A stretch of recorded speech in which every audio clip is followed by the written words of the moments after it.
Today we are going on a journey through thousands of years. We will get to know the samurai, whose gaze is as sharp as their swords. We will see closely what samurai eat and drink.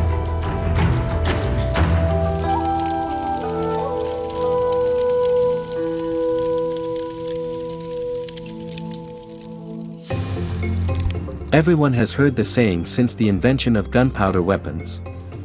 The gun was invented, chivalry was broken. In ancient Japanese culture, they were the most noble members of the military class before the invention of gunpowder weapons. As you know, war has an important place in Japanese culture.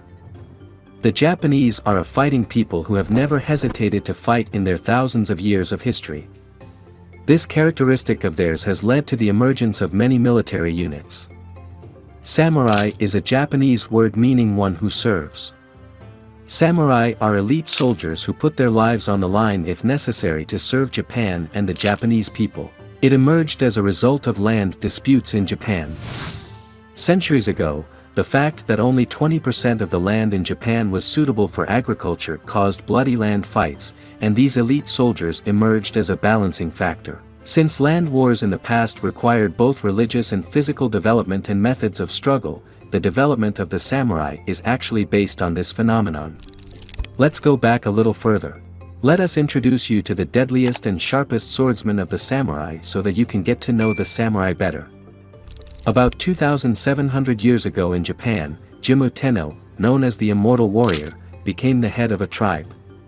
Tenno took his tribe with him and settled in the Yamato region of Japan.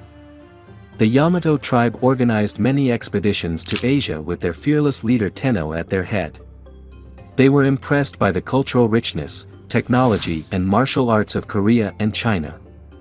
As a result of these expeditions, Emperor Keiko became the first person in history to bear the title of shogun. Shogun actually meant general.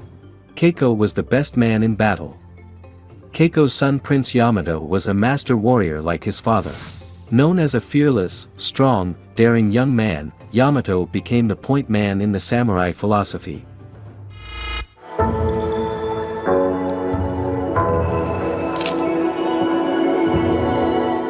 Bushido is the cornerstone of this philosophy. Bushido means the way of the warrior.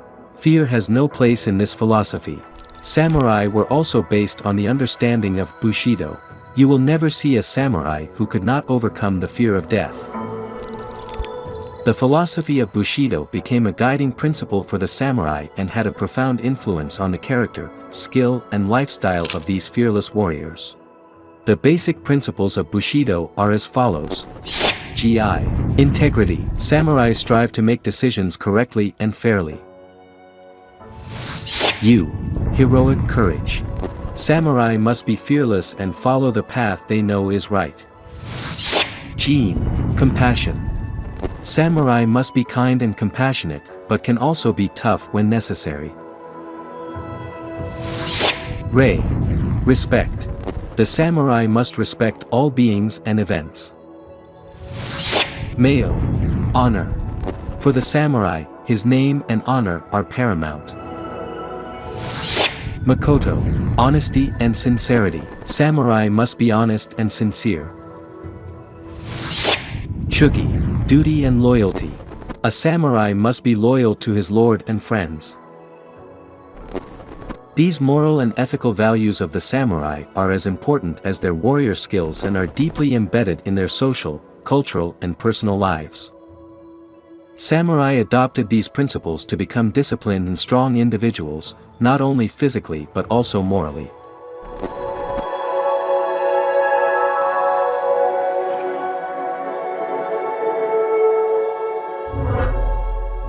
Like the elite commandos in any military unit today, the samurai were programmed to return from any mission with flying colors. Every one of them was very good with a weapon. Samurai were skilled with all kinds of swords, including the dagger. Samurai who were very good with weapons were loyal to the ruler, their master, with infinite serenity. Over the years, the samurai became more and more important. A separate fund for samurai was created in Japanese culture for their training. Each of them was highly trained in fighting on horseback, on foot, armed and unarmed. In Japan's long history, samurai have played a major role at the center of many critical events. Some of these events that shaped history are as follows. Genpei Wars 1180 to 1185. The Genpei Wars were a major civil war between the Minamoto and Taira clans. This series of wars marks the beginning of the feudal period in Japanese history. The victory of the Minamoto clan led to the rise in power of the samurai class and the establishment of the Kamakura shogunate, or autonomous region. Mongol invasions 1274 to 1281. Towards the end of the 13th century, Japan was twice invaded by the Mongols. These invasions were bravely fought off by the samurai. Especially in the second invasion attempt in 1281, the Mongols were defeated by the brave resistance of the samurai and the help of the divine wind known as kamikaze. Unin War 1467 to 1477. The Unin War marked the beginning of what is known as the Sengoku period in Japan. This years-long civil war, which destroyed much of the city of Kyoto, led to power struggles between samurai clans and many smaller wars. Battle of Sekigahara 1600. The Battle of Sekigahara laid the foundation for the establishment of the Tokugawa Autonomous Region in Japan. This conflict between the Eastern Army, led by Tokugawa Ieyasu, a famous samurai who made history, and the Western Army, led by Ishida Mitsunari, profoundly influenced the future political structure of Japan. Shimabara Uprising 1637 to 1638. The Shimabara Uprising was a revolt of Christian peasants and samurai during the Tokugawa autonomy. This rebellion, which erupted as a result of economic and religious oppression, was brutally suppressed by the Tokugawa court.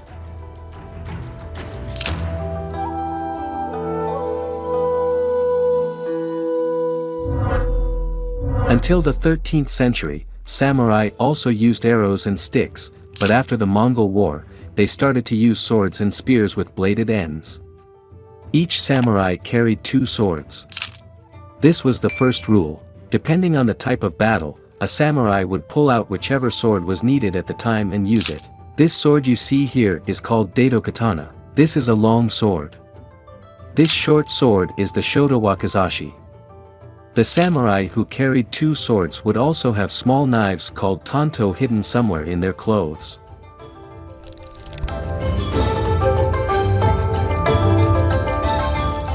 We would like to introduce you to the most famous samurai in the history of samurai who lived in Japan 425 years ago. His name is Miyamoto Musashi. Musashi was a swordsman. He opened a samurai school so that he could teach his mastery to his students with great discipline. He took a small number of students and wanted to make each one as skilled as he was. Before he was 30 years old, Musashi had become one of the most respected samurai in Japan. He was almost capable of fighting someone with his eyes closed. By the age of 30, he had won more than 60 sword fights, a record that was hard to break. Even in his old age, he was a good swordsman. The legends about him never ended. They were told to other samurai for hundreds of years. In fights where Musashi did not use a sword, he could grab his opponents and throw them 2 meters away.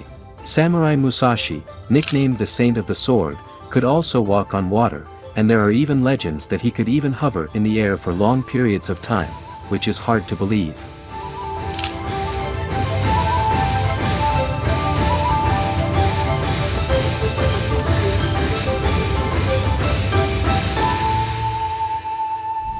Many samurai legends are told in Japanese culture, but the legend of the 47 Ronin is probably the best known and told samurai legend in Japan and around the world. Chushingura. The legend of the 47 Ronin perfectly represents the samurai values of honor, loyalty and sacrifice and is seen as a reflection of the Bushido philosophy. This true story took place in the 18th century in Edo period Japan. The story is based on Asano Naganori's humiliation by Kira Yashinaka and his subsequent attack on Kira at Edo Castle. Asano commits suicide after the events by committing seppuku, also known as harakiri. Seppuku is a samurai method of suicide. The samurai who decides to commit suicide first stabs the small sword in his abdomen and continues to cut himself until the internal organs and intestines come out. Then the executioner, called kaisha kunin, decapitates the suicide with his sword to end the person's suffering. To the samurai, seppuku means an honorable end. After Asano's honorable death, his samurai become ronin, masterless samurai. With their master dead, the ronin are determined to take revenge. But it is not an easy task. The ronin have waited and planned for a long time to successfully carry out their revenge plan. In order to gain Kira's trust and dispel his suspicions, their leader Oishi and the other ronin pretended to lead normal lives, some working at different jobs, others living as an alcohol addiction. Thus, Kira and his men no longer saw the ronin as a threat. When the day of revenge came, 47 ronin stormed Kira's house with determination and courage. They fought the occupants to the death.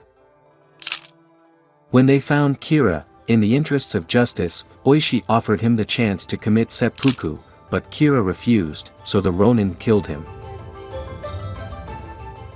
After taking their revenge, the ronin went to Asano's grave to fulfill their last duty to their leader and offered Kira's head. All 47 ronin then committed seppuku and ended their lives. The ronin sacrificed their lives to ensure justice, and this immortalized them in Japanese culture. In fact, visiting the ronin's graves is still very popular among Japanese and foreign tourists.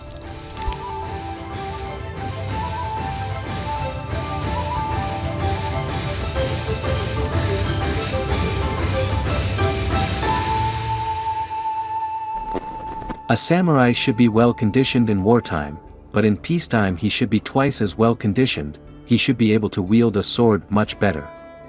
The owner of this philosophy was the famous samurai Tokugawa Ieyasu, who lived in the 1600s. It will be hard to believe, but Ieyasu, who is said to have had more than 30 children, was a good swordsman even when he passed away at the age of 73. His physique was intact.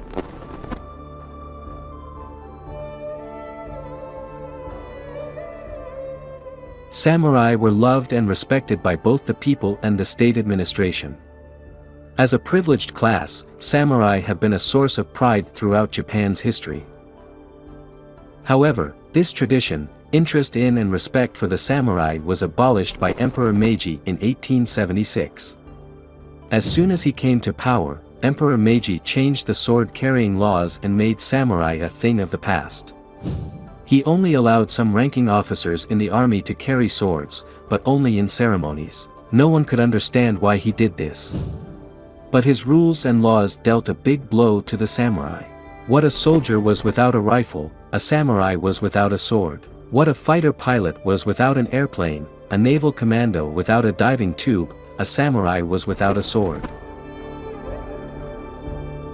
Harakiri also emerged at this time. Samurai without swords could not swallow their pride and committed suicide one by one. The samurai tradition shifted a little bit to sporting fields. However, this did not cause a Japanese to turn away from his sword. Because in World War II, all Japanese ranks and kamikaze pilots carried at least one sword on their person. Being without a sword gave rise to many fighting styles. He invented jiu-jitsu, a grappling technique. In this fighting style, which resembles wrestling, although not as much as a sword, a fighter with a samurai spirit became a warrior capable of neutralizing his enemy in a short time even without a sword. In Japanese philosophy, starting from ancient times to the present day, the spirit of struggle is a must for a Japanese. A Japanese who does not have a fighting spirit is suspected of being Japanese. For this reason, every Japanese, with or without a sword, with or without a weapon, strong or weak, able or unable to fight, is first taught to fight at birth. Today, sometimes on the battlefield, often in the economic arena, countries fight like they are at war. Maybe there are no more swords, daggers, samurai, but every individual in Japan continues to live with the samurai spirit.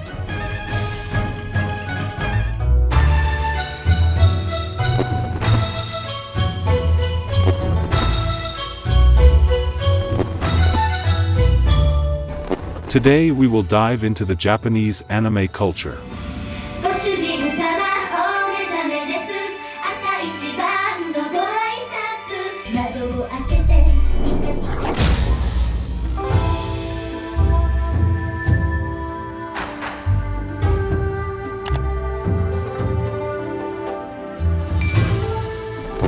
The Japanese shortened the word anime from the English word animation and adopted it into their own language. Anime is an animated movie created with a drawing technique unique to Japanese culture. In almost all countries of the world, especially in Japan, there is a great interest in anime.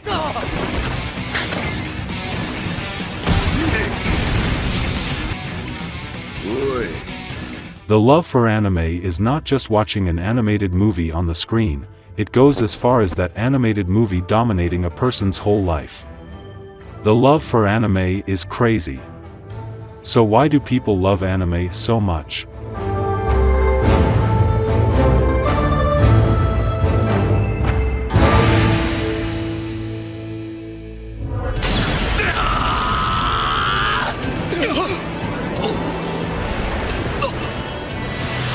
Anime, which has a fan base from 7 to 70, is the adaptation of Japanese manga, that is, comics drawn with anime technique, to the screen.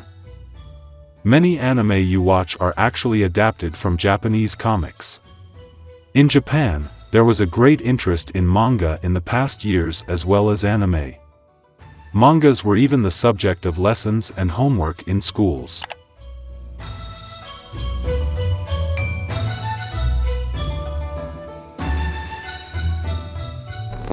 Manga drawings are a bit more exaggerated than anime, which everyone watches with interest. Anime drawings are not so exaggerated. In anime, only people's eyes are drawn a little bigger than their body proportions. America and Europe were introduced to anime movies in 1988 with the anime Astro Boy and Akira. In Japan, anime is prepared for elementary school children in two different genres: entertainment anime and educational anime. Of course, the interest in entertainment anime is at an all-time high. Today, adults show the most interest in entertainment anime for children. Adults-only anime is also carefully crafted by skilled hands. Also for grown-ups genres including philosophy, psychology, war, violence, sexuality, etc.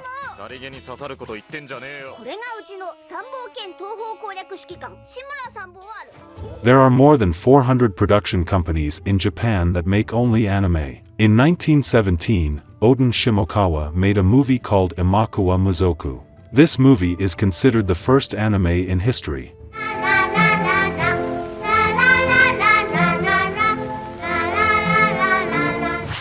It is also said that these wonderful anime are not as innocent as they seem. Some anime have a negative effect on children. You may have heard of bitter experiences in the past. For example, an anime, which was once released in our country, even caused suicides by negatively affecting the psychology of children. So, how do you think the anime movie was born in Japan?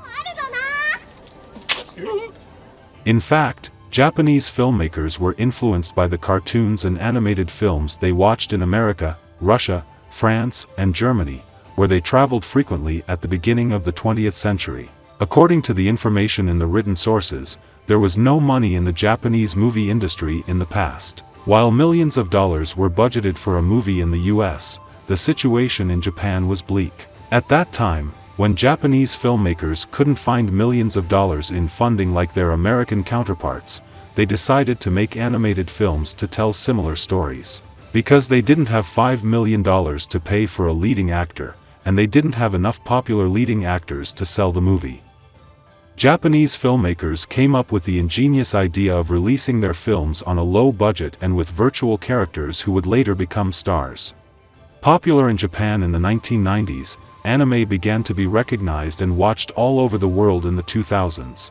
Animes that appeal to people of all ages have been taken off the air and their producers have been fined because they contain intense swearing, blood, violence and sexuality. Some anime are forbidden for children under the age of 18. デカプリコなのか。いや、デカプリコというよりポール・ベニューマン。何？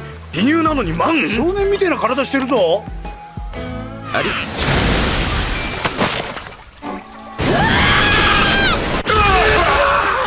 ちゃん微妙に喜んでるけど。 Let's also tell you about the first anime movie to win an award. The White Snake Enchantress was the first color anime feature film. The 1958 film not only broke viewing records but also won awards at the Venice, Mexico, and Berlin film festivals. Thus, The White Snake Enchantress became official in the anime world. After the 1980s, the Japanese, looking for more budget for anime films, started to prepare co-productions with producers in many countries, especially the French and Americans. The anime Son of the Sun Esteban, which was once watched with interest all over the world, is a Japanese-French co-production. We would like to tell you a little bit about the magic dictionary of the anime world. Those who watch this episode carefully will not only watch anime from now on, but will also master the kitchen of this business. Fan art is the name given to artwork drawn by fans of beloved anime characters and images.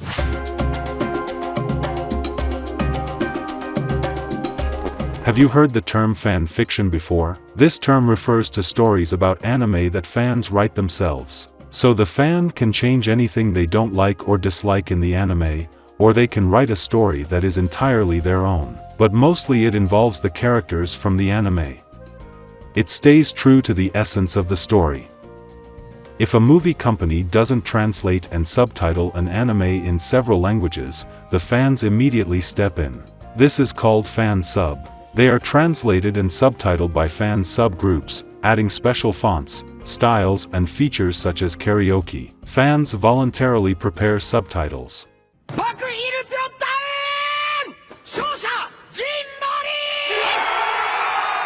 This is very interesting. Please don't be surprised if you see an anime disguised as a human on the street. Because cosplay culture is very popular, especially in Japan. Because people love to walk around the streets with the costumes of favorite anime characters in order to look like them in real life and have fun in a way.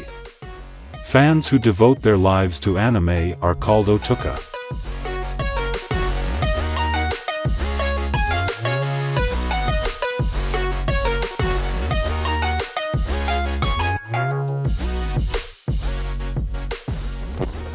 The most watched anime genre in the world are those featuring fictional soccer characters. Breaking viewing records, anime has caused Japanese producers to open the purse strings. Don't let the numbers surprise you. Don't ask if so much budget is spent on anime movies without real characters. Between the music, the voiceovers, the editors who make the best fictional drawings, millions of dollars are flying in the air.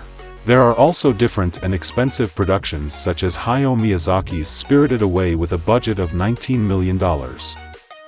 Katsuhiro Otomo's Steam Boy was also recorded as the most expensive anime of all time with a budget of $20 million. We have already mentioned that there have been allegations that Japanese anime is not innocent, that legal proceedings have even been initiated against some anime, and that the producers have been fined. Years ago, when the calendars were showing 1997, it was claimed that children watching anime in the US and Japan were having nervous breakdowns and acting strangely, and the parents of the children applied to experts on the subject. Even the teachers at the schools where the children were studying complained about the same issue. Can an ordinary anime really cause a child to have a seizure?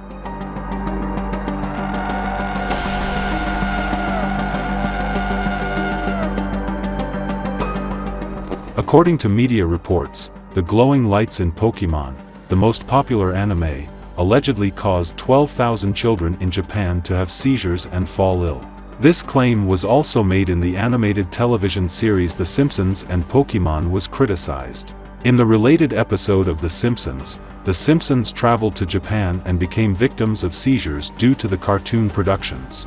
According to the news reports, children watching Pokemon did not show any of the symptoms of an illness attack, such as dizziness, headaches, vomiting, increased salivation, tongue biting, and stubbornness. In fact, it was children watching Pokemon pretending to look like Pokemon. In Turkey, a child jumped out of a window.